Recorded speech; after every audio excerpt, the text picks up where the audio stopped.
programme बा फैया policy स्किमा फैया मानो थेवबो जोंनो लिटारेसि रेटखौ जों बारायनो हायाखै आरो बेफोरजोंनो लोब्बा लाखिनानै माखासे गोदान गोदान एजेन्सिसफोर जों नुदों सापर्टिं एजेन्सिस आरो बेखौ नुदों ICDS दिनै अंगनबादि वार्कार होबाय हेल्पार होबाय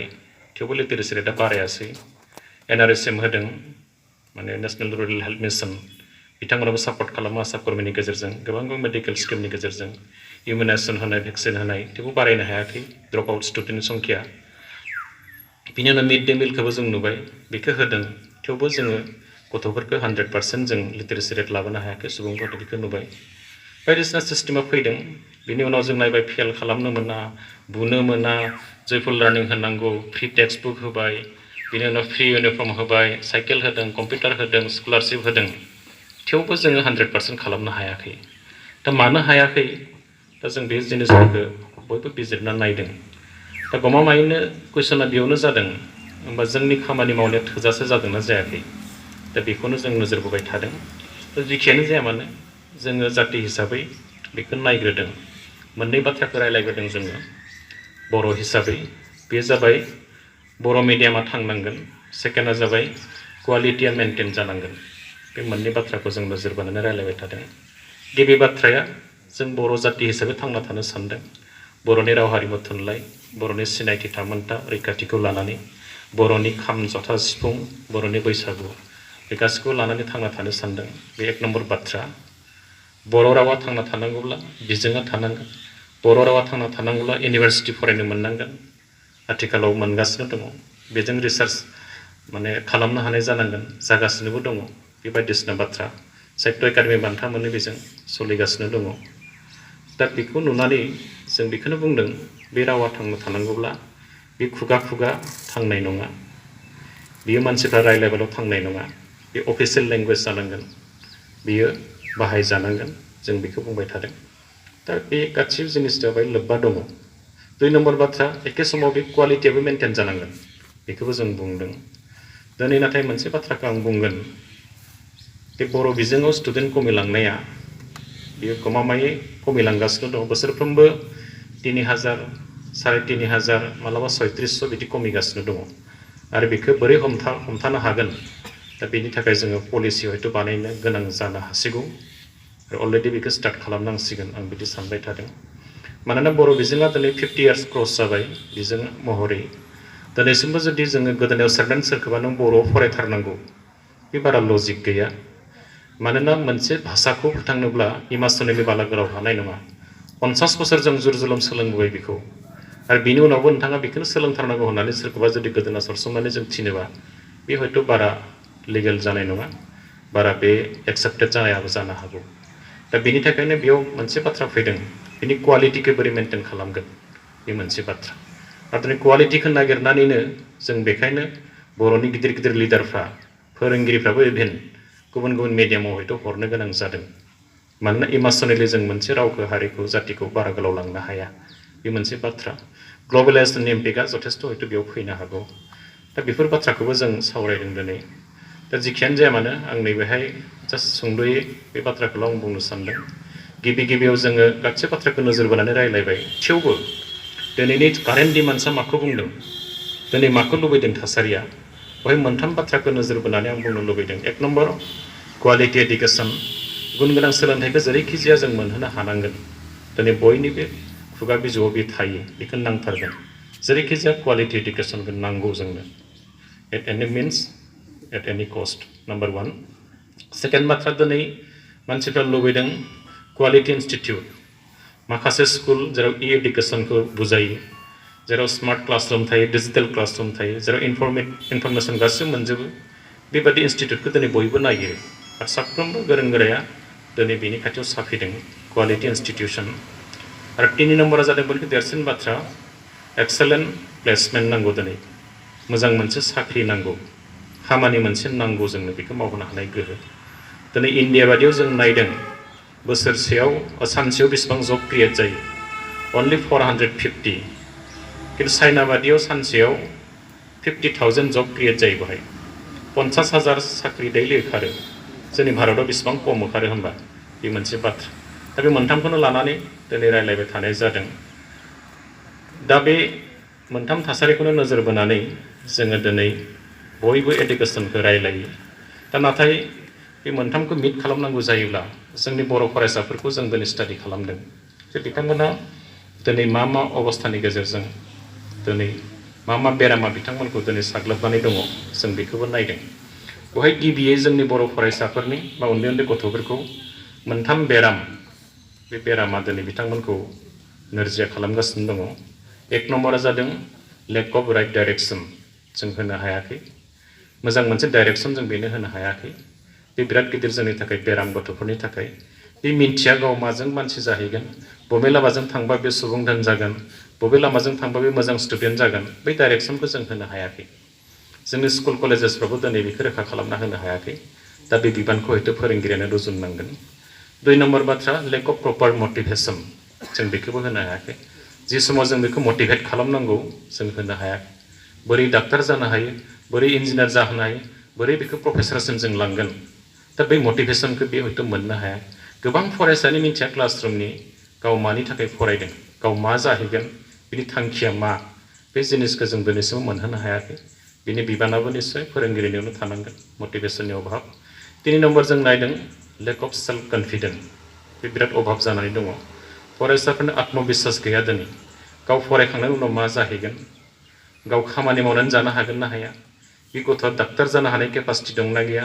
प्रफेसर जानो हागोन ना हाया बियो बै कन्फिडेन्ट आत्मबिश्वासखौ दिनैसिमबो जोंनि फरायसाफोर लाबोनो हाया दा बे मोनथाम बेरामावनो जोंनि गथ'फ्रा भुगिनानै दङ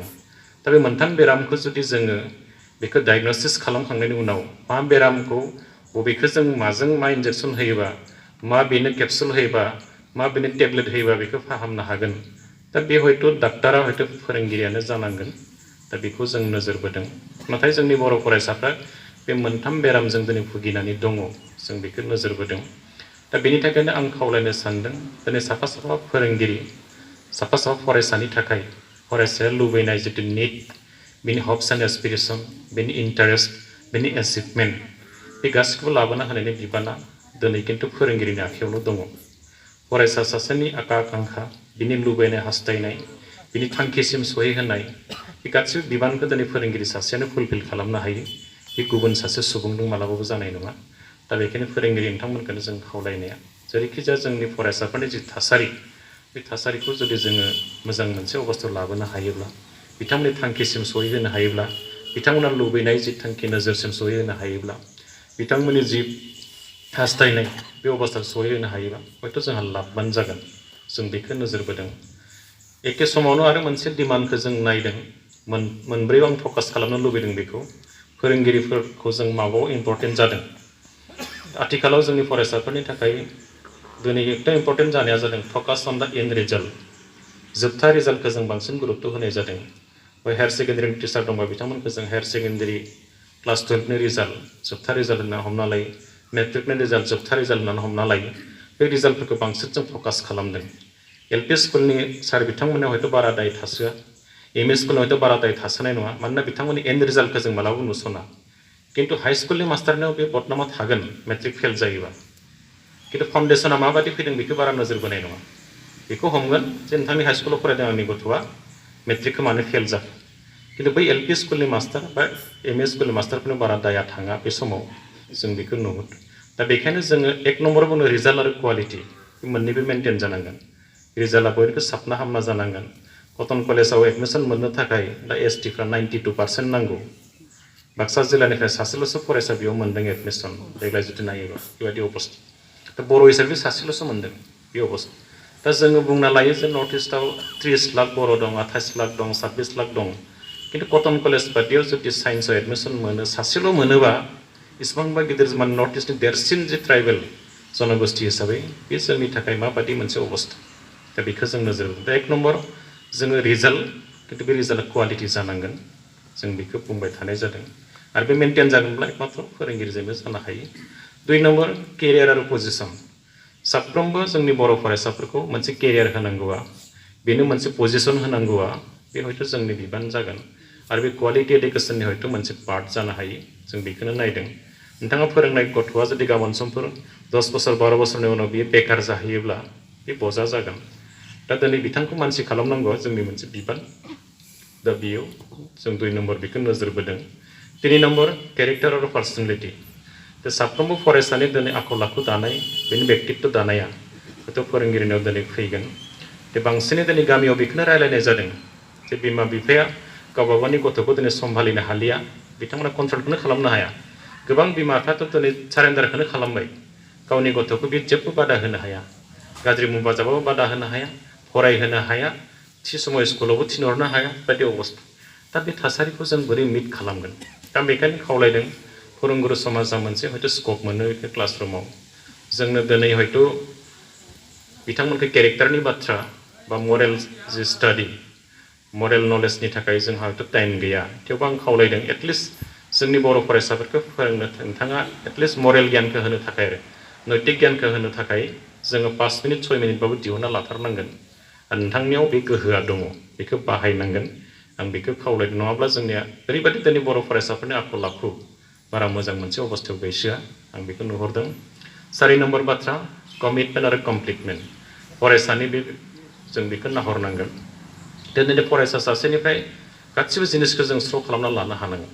बे बर' रावखौ मोजां मोननाय बर' थुनलाइखौ मोजां मोननाय बर'नि माहारियारि बाद बेखौ बे फोथांना लाखिनाय जे बर'नि गासिबो जिनिसखौ जाहाथे बे हमथाना लाखिनो हायो बै जिथु लेसन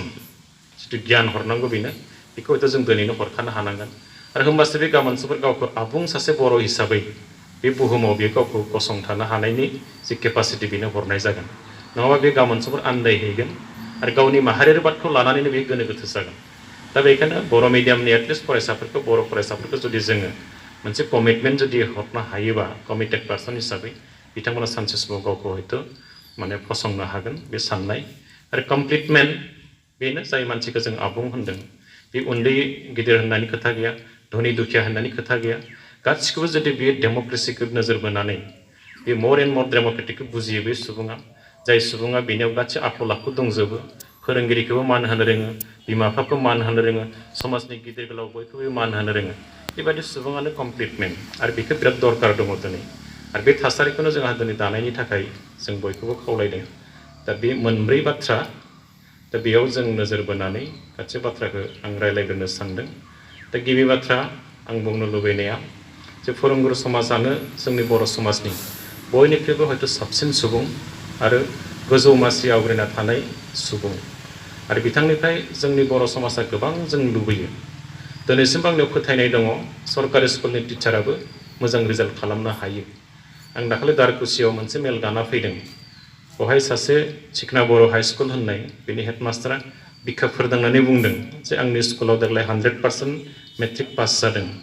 बेनि गेजेराव फार्स्ट डिभिजननि संख्या बुंदों सेकेन्ड डिभिजननि बुंदों थार्ड डिभिजन सानैना बेसेबांबा दा सरकारि स्कुलाव जे रिजाल्ट गाज्रि जायो आं बारा फोथायजोबा बेयावबो मोजां जानो हायो नाथाय नोंथाङा बै इनस्टिट्युटखौ बोरै नोंथाङा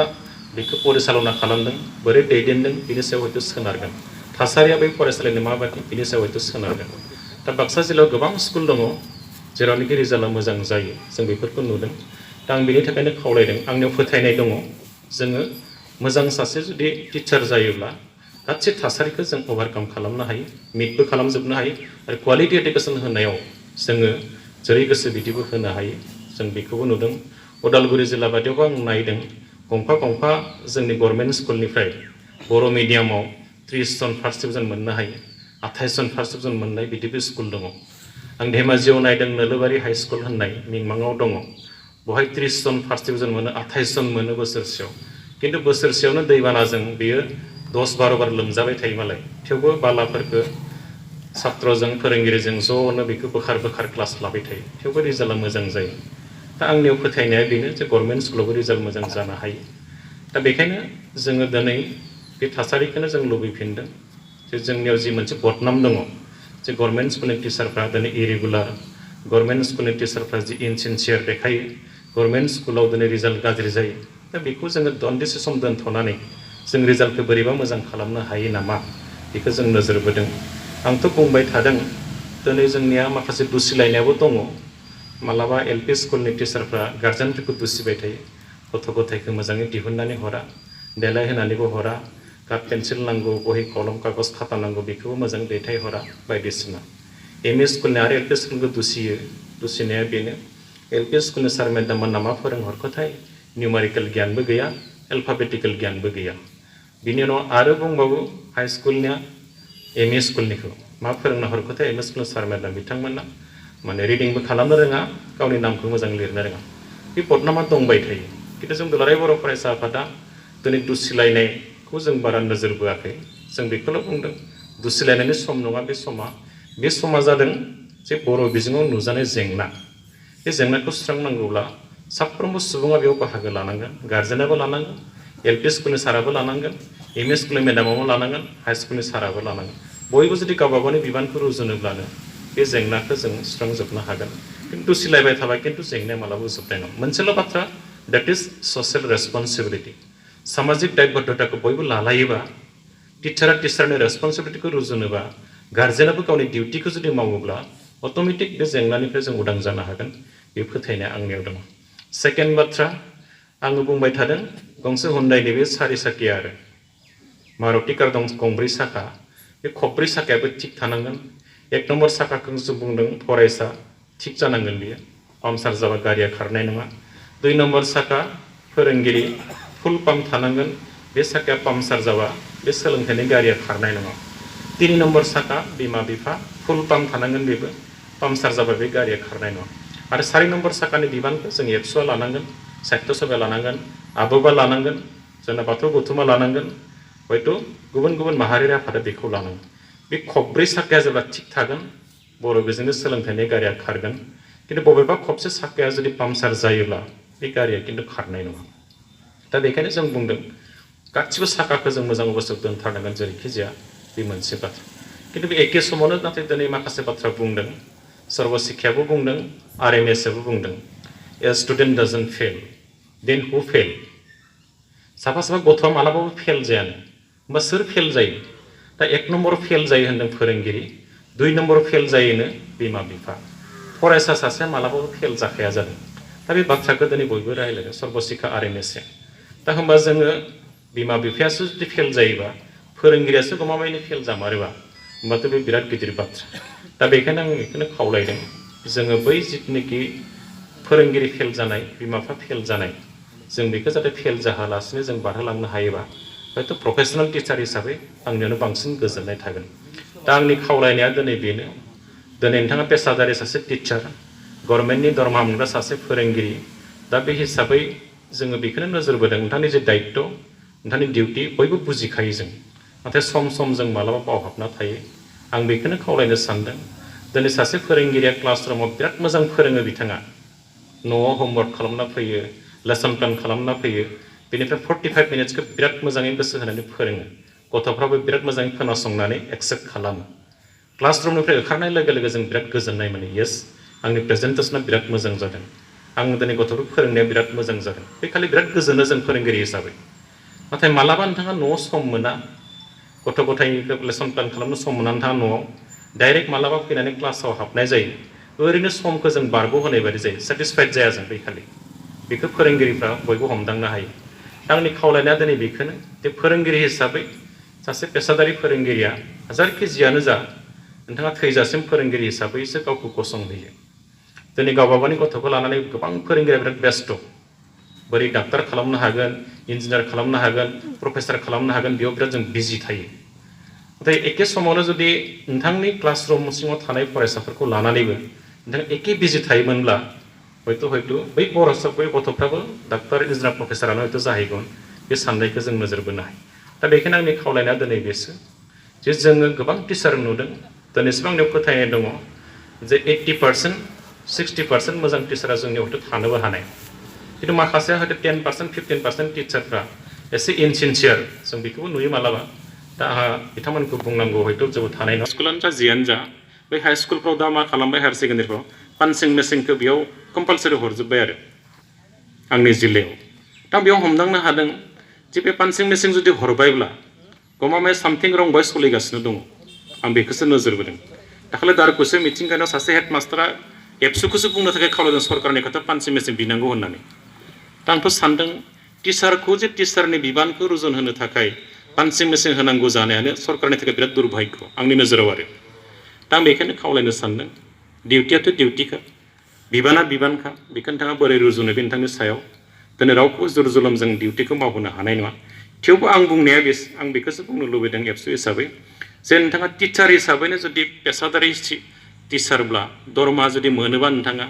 आरो बेजोंनो न'खरा सोलिदोंब्ला बेजोंनो गथ' गथाय फोरोंदोंब्ला एटलिस्ट मोनसे खोथाखौ नोंथाङा ब्रेनाव सोना लानांगोन जे आंहाबो मोनसे बिबान दङ आरो बे बिबानखौ आं रुजुननांगोन दा आं बेखिनिखौल'सो खावलायनो हायो आं बेखौ खावलायबाय दा बेनि थाखायनो आंनो बुंनो लुबैना इन्टारनेशनेल टिचार्स कनभेनसनाव आजिखालि फोरोंगिरिफोरनो मोनथाम बिबान होनाय जादों मोनथाम प्रस्ताब लादों रेसपन्सिबिलिटिया मा मा जानांगौ फोरोंगिरिनि एक नम्बर बिथांमोना बुङो what are your responsibilities for a student नोंथांनो बिबाना सासे फरायसानि थाखाय मा जागोन बेखौ स्र' खालामना लानांगौ नोंथाङा खारन नोंथाङा टिचार दा सासे टिचारा मिन्थिगौ जे फरायसानि थाखाय नोंथाङा मा मावनो हायो हमना ला नोंथाङा माबादि राइट डाइरेक्सनाव बेखौ लांगोन बोरै मोनसे साख्रि मोनहोगोन बोरै बिथांखौ जोङो मरेल माने बिथांनो गियान होनो हागोन बोरै जों बेखौ नेशनेलिज्म स्पिरिटखौ बारायनो हागोन बोरै जों बेखौ डेम'क्रेसिनि मोनब्रै पिलारखौ बुजिहोनो हागोन बेफोर सासे टिचारनि दिनै बिबान बोरै बेनो जोङो भेलु एडुकेसन होगोन बोरै बेखौ अलराउन्ड डेभेलपमेन्ट खालामगोन सासे टिचारनि गासै बिबान दा दिनै इन्टारनेशनेल टिचार कनभेनसना एक नम्बर बेखौनो कुइसन खालामदों नोंथांनि बिबाना मा जागोन फोरोंगिरि हिसाबै दुइ नम्बर बिथांमोना सोंदों हाउ डु ग्र' अप योर स्टुडेन्टस नोंथांनि फरायसाफोरखौ नोंथाङा बोरै दैदेनो बोरै गिदिर गोलाव खालामबाय थायो से दिनै सासे टिचार आरो बे अंक फोरोंबाय थादों 12 बाजिनाय लोगो लोगो बिनो ब्रेनाव मोनसे बाथ्रा फैयो आरो जे आंनि गथ'आ प्राइभेट स्कुलाव फरायो 12टायाव बियो सुटि मोनो आंहा बेखौ न'आव दोनहैनांगौ 15 मिनिट 20 मिनिट दिहुननानै बे जेरैखिजाया दोनना फैगोन आरो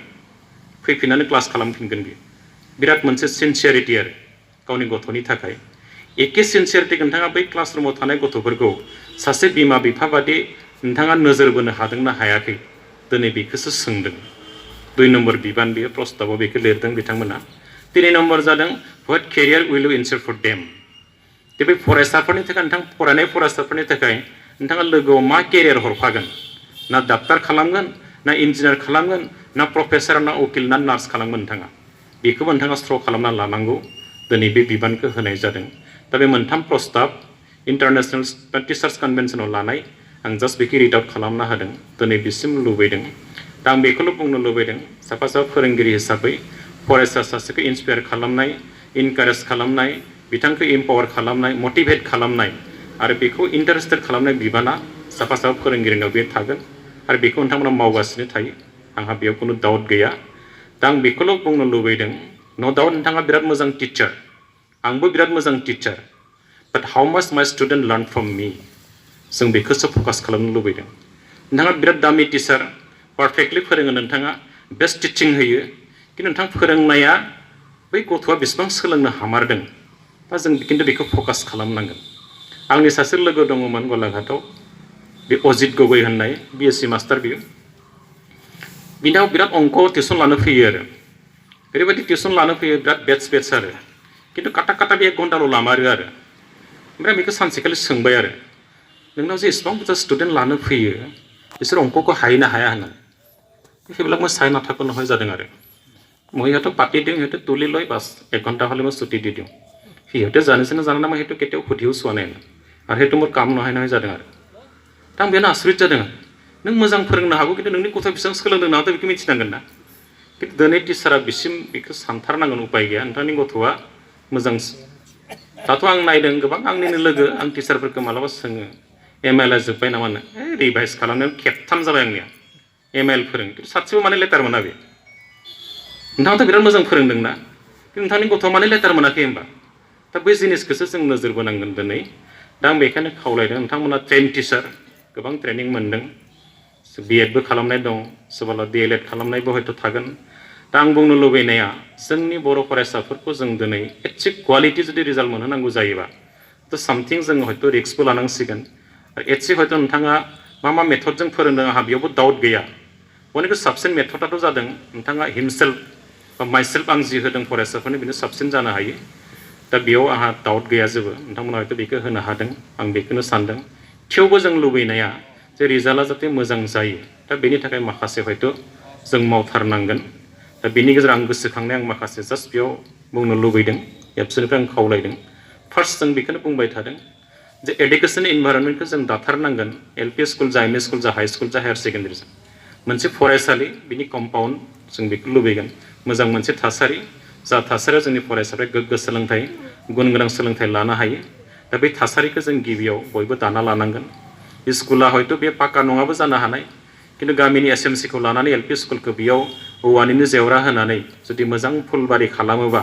बहायबो एडुकेसनेलनि मोनसे इनभाइरनमेन्ट फैनो हायो दा बेखौ जों जेरैखिजाया खालामनांगोन दिनैनि दिनाव एडुकेसननि बाथ्रा फैदों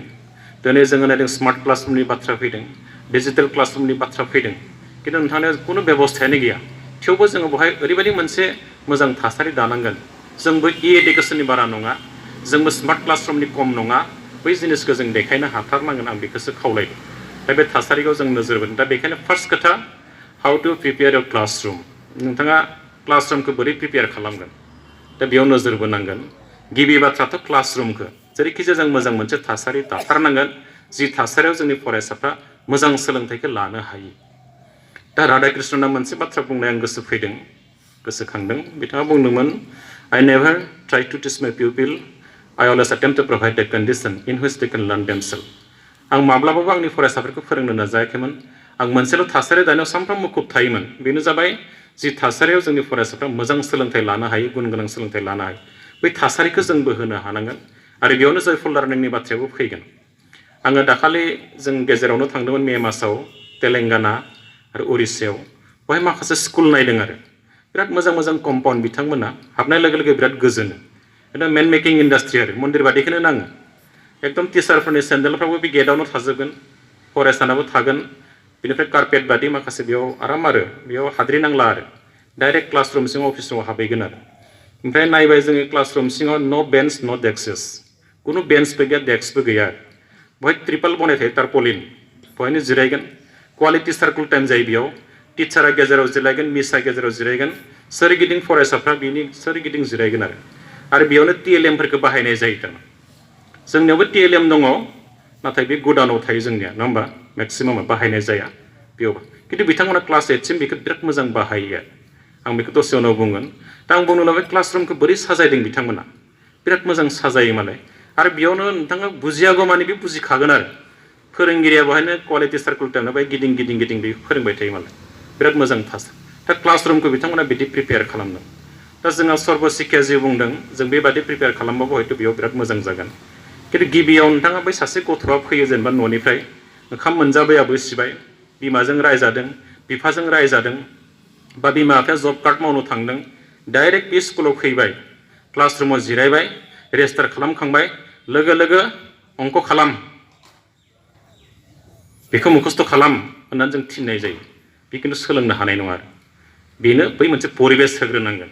आरो बेयावनो हयथ' जयफुल लार्निंनि खोथाया फैदों बे बार्डेबो जानो मोननाय नङा बर'डमबो जानो मोननाय नङा दा आंनि गुबै खावलायनाया फार्स्ट खोथा क्लासरुमखौ जोङो माबायदि प्रिपेयार खालामगोन जों बेखौ एसे नोजोर बोथारनांगोन 2 नम्बर बाथ्रा रिकेप आं बेखौ बुंबाय थादों जोङो क्लासरुमाव नोंथाङा मैया मा फोरोंदोंमोन बेखौ बोफिननानै जों लाबोफिननो हायो रिकेप नोंथांमोन टिभि सिरियेल नायबा नुगोन जे मैया मा देखायदोंमोन दिनै बेखौ लास्ट सिनखौ लाबोफिनो जोंबो बे रिकेपनि बेबस्थाखौ खालामनो हायो आं जातीय बिद्यालयफ्राव नायदों शंकरदेव शिशु बिद्या निकेतन बिथांमोना बे रिकेपखौ बिथांमोना बाहायो जोंबो रिकेप खालामोबा हयथ' मैया बावनायखौ बा मैया सोलोंनायखौ बावोब्लाबो दिनै हयथ' रिपिट खालामोबा रिभिउ खालामफिनोबा बे गोसोआव आरो फैफिनो फिन मेमराइज खालामफिननो हायो जों दा बे मोनसे थासारि आरो फोरोंगिरियाबो गावनि थाखाय बे साबसिन जायो गोदान लेसन हमनायनि सिगां जुदि आरो मैयानिखौनो रिपिट खालामफिनोबा बे मोनसे मर क्लियार जानो हायो 3 नम्बर जों मोनसे नोजोर बोदों टिचारफ्रा आरो at least know your students with name at least फोरोंगिरिफ्रा सरकारि स्कुलनि स्टुडेन्टफोरखौ नामजों जुदि नोंथाङा सिनायथि लानो हायोबा बे बिराद मोजां आरो 100 जनानो थाथों 90 जनानो थाथों सिनसियार टिचारा खिन्थु गासिबो नाम मुखस्थ' थायो 100 जनबाबो आरो आंनियावथ' मोनसे हुदा दंमोन 100-150 थाथों स्टुडेन्टआ हेन्ड राइटिं नुबानो सिनायो आं बे सोरनि बहि सोरनि खाता आरो बेखौ जों थिक खालामना लानो हानांगोन आरो नोंथाङा सबनिखि गाधानिखौबो नामखौ मुखस्थ' लालाय बे बिराद मोजां मोनगोन आरो आंथ' सानदोंमोन हानायखौल' नाम सारा मिन्थियो माथो आंनिखौबो मिन्थियो बेनाव मोनसे बिबान थायो होमबा सारनि सायाव रेसपेक्ट थागोन आरो बेखायनो बे फरायनो बाध्य जागोन दा बेखौ जों खालामनो हाथारनांगोन प्राइभेट स्कुलावथ' खालामखायो स्टुडेन्टआबो खम थायो किन्तु गभर्नमेन्ट स्कुलावबो जों बेखौ एसे दायित्व लानो हायो आरो बेजोंबो रिजाल्ट फैनो हायो 4 नम्बर बाथ्रा अननानै फोरोंनांगोन जों मालाबा बिराद खुद्रिनानै रागा जानानै गोबां फोरोंगिरि दं न'आव मा जेंनायाव भुगिना फैदों बिथाङा बेखौ स्टुडेन्टफोरनियाव जुदि बेखौ बोखांफैयोबा बे बारा थिग जानाय नङा दा बेखायनो जेसे हागौ स्टुडेन्टनि माखासे जेंना थायो बिनि न'खरनि जेंना गावनि फिजिकेल जेंना थानो हागौ दा बेखौ जुदि अननानै जों जुदि मोजां फोरोंनो हायोबा रिजाल्टआ बेयावबो फैनो हायो नोंथाङासो मिथिगोन बेखौ माबादि फोरोंब्ला बे मा न'खरनि गथ' बै सिटुवेसनजों नोंथाङा माबादि फोरोंब्ला बेयो मोजां नाम्बार मोननो हागोन मोजां रिजाल्ट मोननो हागोन दा बे हिसाबै नोंथाङा फोरोंनो हायो अननानै आं बेखौ खावलायबाय सारै बिनि उनाव TLMखौथ' बाहायनांगोन दहाय बुंनो जेसे हागौ बेखौ बाहायनो हायो जों दुलाराय बर' फरायसा आफादा माखासे NGOsफोरजों लोगो जानानै जोङो TLMफोरखौ लाबोनो नागिरदों दा फार्स्टआव LP स्कुलाव जों होनो नागिरदों जेराव जेराव सम्भब जायो जों बेखौ एसे होनो नाजागोन बे टिचारनि बेबस्था थानो नाङा बेखौ जोंनिफ्रायबो बुंबाय थादों चेयार थायोबा मा जायो टिचारा बे मुभलेस जायो चेयाराव जिरायनानै फरायबा बिनि जि कनसेन्ट्रेसन बे हयथ' बै गथ'खौ हयथ' बारा एट्रेक्ट खालामनो हायाबो जानो हानाय मन'जग होआबो जानो हानाय आं दाखालि मोनसे कलेजाव थांदोंमोन कालाइगाव एकदम फोरोंगिरिया लेखाखौ ओरै लानानै फोरोंगासिनो दं खिन्थु फोरोंगिरिखौ रावबो नुहुरा आरो प्रफेसारखौ होमबा बे माबादि जागोन बे आइ कन्टेक्टबो गैया लिप कन्टेक्टबो गैया दा बे बेसेबां गथ'फ्रा बेखौ गोसो होनानै सोलोंनो हागोन बा बेसेबां एक्सेप्ट खालामनो हागोन बिसोर दा बेखायनो जेसे हागौ जों बे चेयारफोरखौ बेयाव दोनाबाबो जायो आंनिबा बे खिन्थु माखासे हेडमास्टारनियाव अजद फैयो मा हेडमास्टारलाय नोंथाङा जोंनो चेयार गंसे जगार खालामनो हाया बे कमप्लेनाबो खिन्थु फैयो आरो दा बेखायनो आं खावलायदों जे जोंनिफ्राय आरो बे चेयारा थायोब्ला हयथ' बेयाव जिरायनानै जुदि फोरोंनो नाजायोब्ला हयथ' बारा हयथ' फ्रुटफुल जानाय नङा बादि जों बिदि नुयो आरो बेखौ गोबां स्कुलावनो आं नायदों बियो थाया दा बेखौ जों नायनो हायो खेबसे नोंथांमोना बेखौ नोजोर बोनानै नायनो हागोन दा बेनि उनाव आरो मोनसे खामानि जों बेखौ एबसुआव मावो देट इज हम भिजिट आरो न' थांनाय आरो दा गभर्नमेन्ट स्कुलनि टिचारफोरनियाव हयथ' बेखौ जों बारा नुसोआ खिन्थु गोबां स्कुल दङ गभर्नमेन्टब्लाबो बेखौ मेनटेन खालामग्राबो दङ दा बेखायनो दाखालि हयथ' सिखना बर' हाइ स्कुलनि मास्टारा बुंनो हेडमास्टारा जोंनाथ' माखासे टिचारा बयबो थांजोबो न' सानैसो टिचारखौ आं दिनैसिम थिननोनो हायासै जादों बै सारफ्रा बुङोनो टिचार सारालाय मा जानला मोनला दायित्व होबाय थायोब्रा मानो जेंना होयो जोंनो बिदि होनो दा बेथ' नोंनि बुजिनायनिसो खोथा नङा होमबा जेंना बादि लायोबा जेंना लोगो हमैनो हायोबा लोगो हमो खिन्थु सासे टिचारा मेडामा जेब्ला सासे गथ'नि न'आव थांगोन बेखौ बिमा बिफा भगबान बादिनो नायो स्वयं भगबाना दिनै आंनि न'आव फैबाय दा बेबादिनो जुदि बे फरायनायनि जुदि मोननैसो बाथ्रा दायित्व होयोबा बिमा बिफाखौ नायनो होमबा बे बिराद गोसो होनानै हयथ' गावनि गथ'खौ नायनो खाबु लागोन आरो दा जों बेखौ नुहुरदों दा आं बेखायनो खालि हम भिजिटखौ खालामनांगोन बेवहाय रिजाल्ट बेयाव फैनो हायो बेखौनो बेजों लोगो लोगो जों मोनसे नट होबोनो हायो नोंथाङा बेखौ टिचारानो हो नोंथाङा स्कुलनिफ्राय गावनि कर्सजोंबो होनो हायो नोंथाङा मिनिमाम मोनसे खम फिसटानि नट थाइबा 10 थाखायावबो मोनो आजिखालि बेखौ होबो नोंथाङा ओमफ्राय बै गार्जेनखौ बुं